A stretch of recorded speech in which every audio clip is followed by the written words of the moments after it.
Hey guys, ZeroDex here, and I wanted to make a video about Digimon Story Hacker's Memory. I was going to make this video earlier, but I was simply too busy. So I'm sorry about uploading this video late. In the past, I had made a similar video for Digimon World Next Order, where I explained the mechanics and the features along with giving my opinion on the game as well. So I'll be doing the same for Hacker's Memory. And hopefully by the end of this video, you guys will know everything you need to know about Digimon Hacker's Memory, and you can decide if this game's for you. I won't spoil anything important from the story. Sadly, I myself was spoiled on the identity of a character named K. It sucks because while playing the game, I knew one of the game's biggest secrets, and it really ruined the experience for me. Also, I want to start off by saying that this game is very similar to Cyber Sleuth. Not that much has been changed, and personally, I don't mind. Cyber Sleuth was a great game with great mechanics. This game is similar because the full title for this game is Digimon Cyber Sleuth Hacker's Memory. So of course, it was going to be similar to Cyber Sleuth. The reason I think it's similar is because the development of this game was shorter than Cyber Sleuth.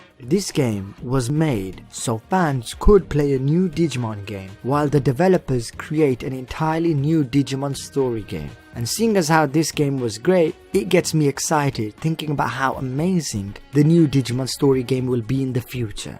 Anyways, it's very obvious that Digimon Stories Hacker Memory is the sequel to Digimon Stories Cyber Sleuth. The game is focused in the same area as Cyber Sleuth, and because of this, we do see a lot of the old cast from Cyber Sleuth in this game, such as Arata, Yuko, Kyoko, and the rest. When you meet Kyoko, she states that because of you previously helping her, she had decided on getting an assistant, who is Takumi, the main character from Cyber Sleuth. And in some cutscenes, we even see Takumi, the main character of Cyber Sleuth. Now then, let's talk about the gameplay. The gameplay. In Cyber Sleuth, I enjoyed the gameplay, and the gameplay has not really changed at all for Hacker's Memory. It's still the same, which I'd say is a good thing. I'll explain the gameplay system for those who don't know and have not yet played Digimon Story Cyber Sleuth. In the game, Digimons have 4 different types. There are Data, Vaccine,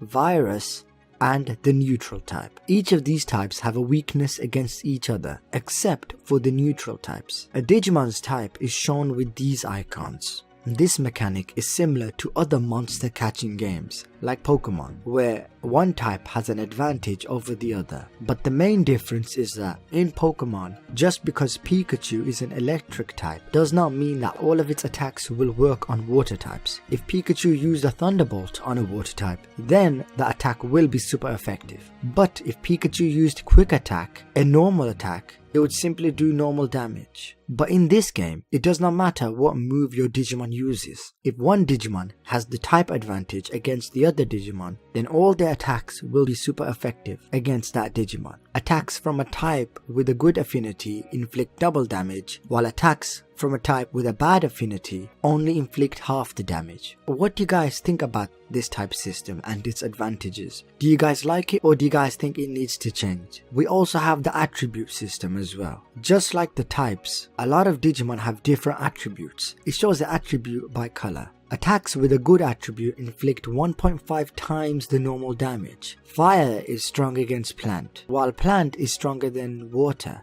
and water is stronger than fire. We also have electric over wind, wind over earth, and earth over electric. And finally, light and darkness are weak against each other. Overall, the type and attribute system will help you out and make the battles easier, especially against boss battles. The neutral type is special because it simply does normal damage to every type and receives normal damage. It's always good to have a neutral Digimon in your team. Also, I'll give you guys a little tip. One of the best neutral Digimon you could obtain early on in the game is Keramon. You could simply find his in training level in the first stage. All his evolutions have some of the best attack stats in the game, along with a great special ability, which is if any attack your Digimon inflicts, there's a chance that it could instantly kill your opponent's Digimon. Now, I'll talk about the timeline in the Digimon battles. On the right side of the screen, there will be a timeline. The timeline reveals the order of action in battle and shows which each Digimon takes their turn in battle. You might want to kill the Digimon that would attack next on the timeline, and that way enemy Digimon would not be able to make their attack.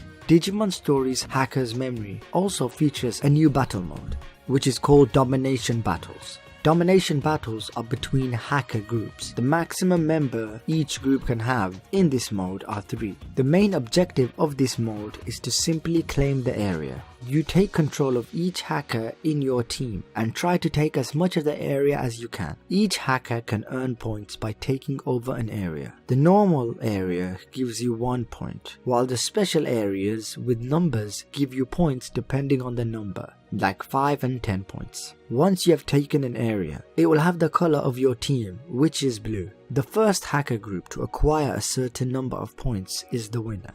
In this game, each hacker can only move up to 2 spaces, and when moving to a space that is occupied by an enemy hacker, it will start a battle. In battle, your Digimon can only perform 1 action, so it's just best to attack. Once you have attacked with all your Digimon, and you are unable to defeat all of your enemy's Digimon, you will be sent back to your original area. In this mode, you cannot heal your Digimon, and defeating your opponent does not simply get rid of them. Once an opponent is defeated, they will be sent back at the start of the area, and will have to wait 1 turn. This will allow you to take over more of their area. In this mode, you simply cannot let some of your areas be unintended, as enemies could take over your areas and win. I love this new domination battles. They are unique and enjoyable. Each game is fun and you can play this mode online against someone. I wonder if they would keep the domination battles for the future. It would be a waste if it's only for Hacker's Memory. Maybe for the future games they could improve the domination mode. Some of the things they could do are make the area bigger. Maybe the player can choose how big he wants the area to become and how much points will be needed to win. Another feature they could add to the domination mode is more teams. It would be awesome to have at the most 5 teams fighting for a big area. Maybe in the next game you could even create your own team and you would have to find your own members for your team, and once you have the perfect team you could play the domination mode to take over other teams. This domination mode has so much potential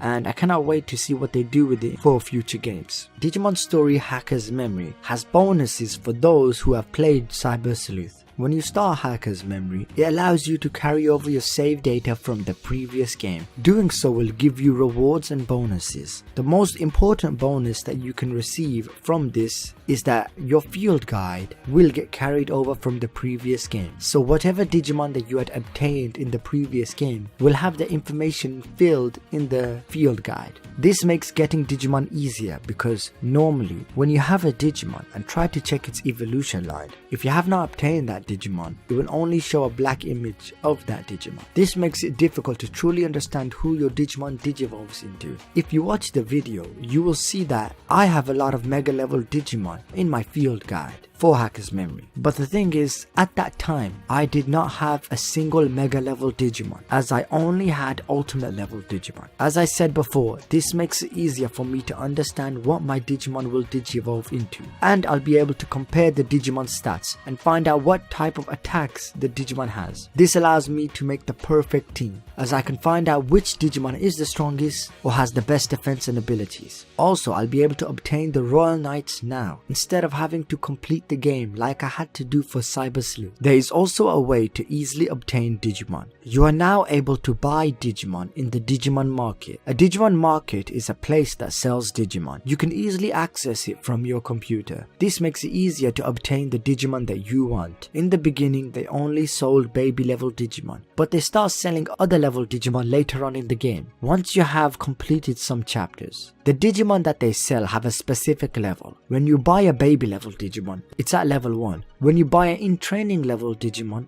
it's at level 5. When you buy a rookie level Digimon, it's at level 10. Getting a Digimon at a high level makes it easier to digivolve them. Overall, this was a nice new addition to the game that I liked. What do you guys think about the Digimarket? Did any of you who have Hacker's Memory use the Digimon market to get the Digimon that you wanted? You can also find items called Hacker's Memory in random areas. These are simply the recorded text of what other characters talk about. Some are pointless, while others give you more information about the world of hackers. For example, one hacker's memory explains what a hacker actually does and how they use the Digimon programs, and another explain what a cracker is. A cracker is a hacker that uses their hacking ability for bad purposes, like hacking and stealing all the money from a bank account. In this game, you are able to get a lot of Digimon straight away. I personally believe that in this game, it's more easier to obtain Digimon. Firstly, we have the Digimon market, allowing you to instantly buy Digimon that you want. In addition, I feel as if there are more Digimon early on in the game stages. Early on in this game, without using the Digimon market, I was able to get Zubamon, Keramon, Dracomon, Ryudamon and Dracmon. In Cyber Sleuth, it would have taken a while before I could have gotten Keramon or Hackmon, but in this game you are able to easily obtain them and other Digimon. This makes it easier to use your dream team straight away, instead of getting the Digimon that you wanted halfway through the game.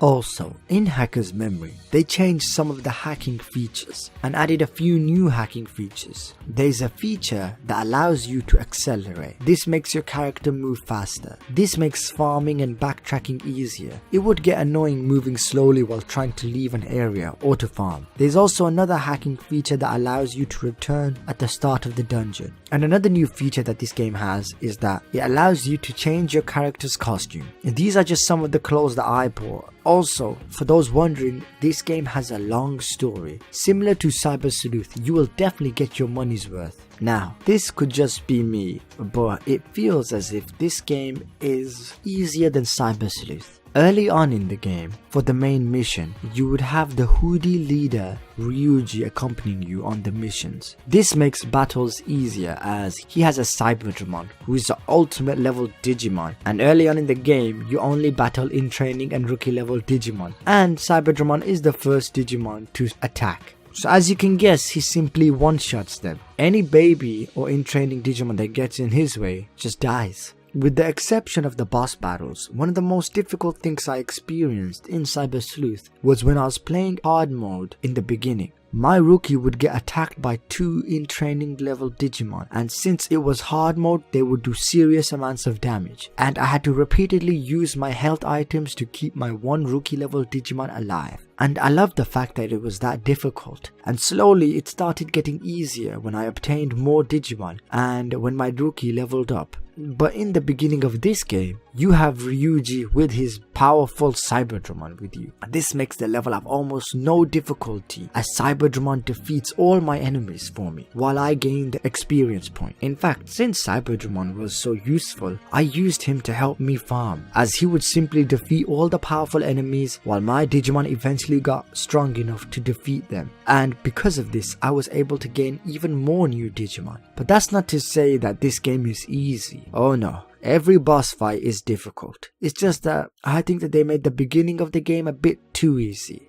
Anyway, that's one of my personal gripes with the game. Nonetheless, I still enjoy the game. I'd say it's one of the best Digimon games that I have played. It has a better cast of Digimon than Cyber Sleuth, and it adds more to the game while improving on Cyber Sleuth mechanics. Some people might complain about the fact that they only added 72 new Digimon, but the ones that they did add were a lot of the Digimons that the fans had wanted. These were Digimon that I wanted: Chaosdramon, Arucardimon, and Armageddonmon. In fact, they even gave us free DLC Digimon like Ryudamon and his evolution line, and they will also be adding in Apocalypmon in the game as well. With so much content, there's no wonder why this is one of the best Digimon games. I urge all of you guys who have not bought the game to purchase it so that we can support the Digimon franchise, and that way we could get more Digimon games in the future. Now is the best time to be a Digimon fan. I remember years ago how I wanted to play a Digimon game, yet there were none, and the new games that did release were only available in Japanese. But now, we are getting non-stop Digimon content, and it makes me excited for the future.